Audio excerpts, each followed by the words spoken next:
Chapter 1. Luana. The last thing I remembered was leaving Dark Witch Manor with Wyatt.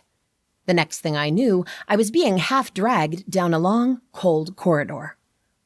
I closed my eyes, fighting against the fuzziness clouding my mind. What was going on? 2 men tugged my arms and threw me inside a room. I tripped on my feet and fell on my knees, my legs jarring from the impact with the rough, cold stone. I blinked and focused just long enough to see the 2 men retreat and close the thick wooden door. A door with a small cutout on the top and metal bars. Panic filled me as my mind cleared and I finally remembered what had happened.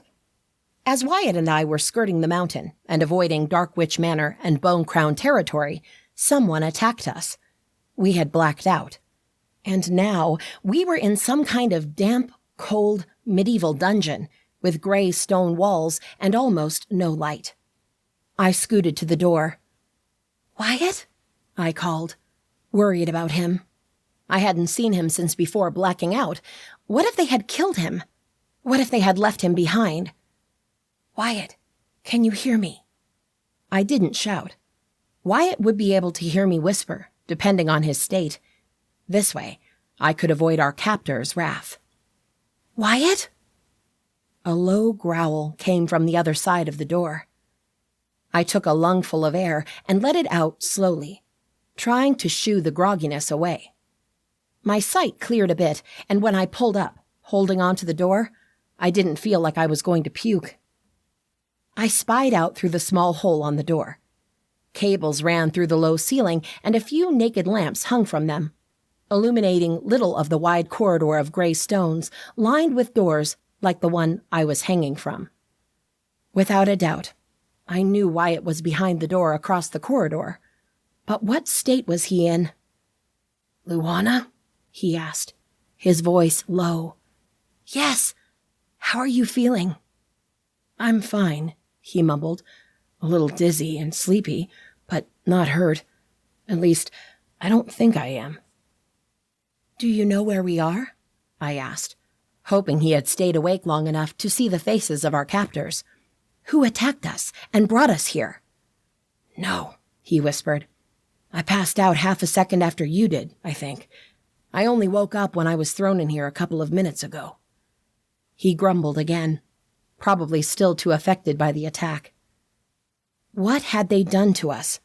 And Moon be cursed, who were they? I shook my head. This couldn't be happening. No, this was a nightmare. Wyatt and I had been with Keeran and Farah at Dark Witch Manor.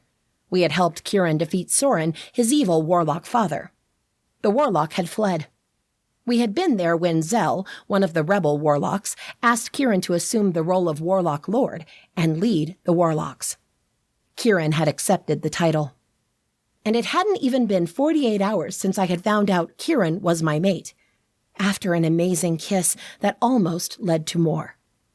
Fortunately, Keeran hadn't noticed the mating bond snapping into place, and when I pulled back, he thought I was still mad at him for lying and rejecting me. If only it were that simple. And now I was locked in a dungeon. Only the moon knew where. It did sound like a nightmare. The sound of footsteps reached my ears, and I straightened, trying to get a better look through the small opening. But it was only when the man was right in front of the door that I could see him well. I sucked in a sharp breath. Soren. "Hello, Luana?" He smiled at me, his lips stretching and showing off his ridiculously white teeth. He looked like a creep. "I'm so glad to see you again." Fury filled my veins, sending the rest of my stupor and dizziness away. Moon be damned, what's going on? "What do you mean?" He looked around, as if searching for something. "What's wrong with your accommodations? Don't you like my new place?" That caught my attention. After all, I wanted to find out where exactly we were.